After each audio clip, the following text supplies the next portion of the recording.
Do të trajtojmë pikërisht këtë temë, a janë dhurat, ndihmë për studentët këto 100 euro dhe përgjithsisht vendimi i marr, apo është për votë?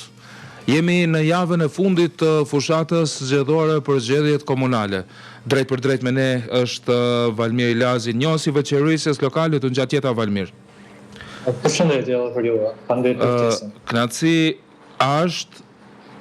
a është bukfalisht lëvizje e pastër elektorale, apo është ndihmë për studentët kjo që bëri kryeministri në detyrë Kurti?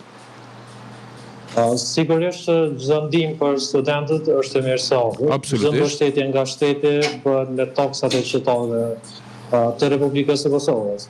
Megjithatë nuk është e rekomandueshme që pak ditë para zgjedhjeve të bëhet një lëvizje e tillë. Nuk do të kisha rekomanduar që gjatë fushatës të shpendohen para qoftë për student apo qoftë ndonjë skemë tjetër sociale apo mbështetje, për shkak që dëmton procesin dhe shihet si një fushatë, brenda saj shihet maskim një fushatë për mbështetje apo për blerje votash. Nuk do të kisha rekomanduar pak ditë para zgjedhjeve, por megjithatë ka mundur të preste edhe pak për vendim, me të cilën do të ndahen këto vlera për studentët. A tentoj me u ble votën studentëve apo si? Se kështu po komentohet, po shoh në rrjetet sociale dhe nga shumë vlerësues. Kjo le të themi që krijon perceptimin tek publiku që po tentohet të blehet. Megjithatë qëllimi është i vështirë të dihet. Qëllimi sinqert është i vështirë të dihet, por mund të interpretohet si i tillë. Pra si lloj fushate apo si lloj mbështetje në mënyrë që për të tërhequr edhe studentët nga ana e tyre. Megjithatë ne vlerësoj që është e vështirë edhe tek publiku shihet si në perceptim të parë shihet si blerje e votës. Do të ndikoj diçka e tillë me qenë se janë zgjedhjet lokale të dielën?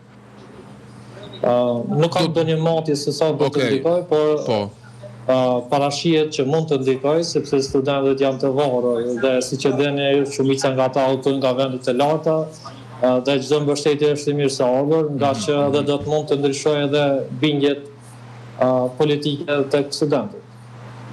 E qartë. Përgjithsisht duke folur për zgjedhjet, veprimi i kryeministrit në detyrë 100 eurot për të gjithë studentët u panë, sikur tham, dhe u konsideruan shpesh blerje e votës me parat publike, por si mund ta vlerësojmë nëse i krahasojmë me premtimet nga ana kandidatëve për kryetar komunash në këto zgjedhje, apo balancon mungesën e alternativës, mungesën e planifikimit nga kandidatët një 100 euro për studentët?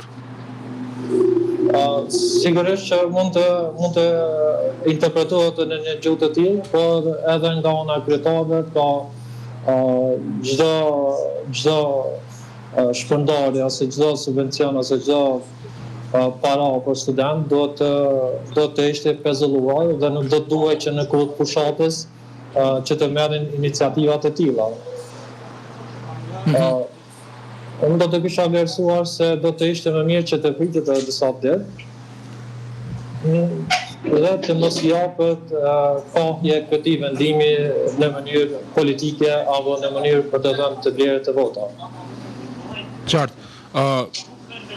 Ka alternativë në zgjedhjet lokale? Si vlerëson premtimet e kandidatëve për kryetar komunash? Janë të realizueshme si të tilla në bazë të kompetencave të komunave në Kosovë?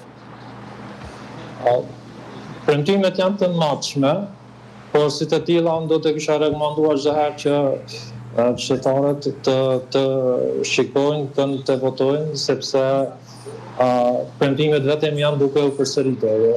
Mandat pas mandati po përsëriten premtimet e njëjta dhe konkretisht kemi kur kryetarët aktual ikin debateve apo projektet si që janë përorimet e ndryshme të investimeve kapitale, po lihen në kohë të fushatës.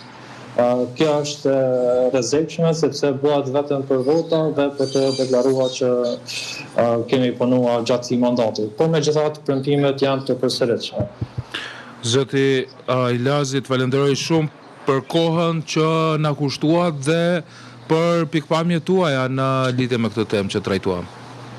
Faleminderit juve, ishte kënaqësi dhe shpresoj që këto zgjedhje të shkojnë sa më mirë, në mënyrën më të mirë të mundshme. Absolutisht e shpresojmë secili besoj në këtë vend.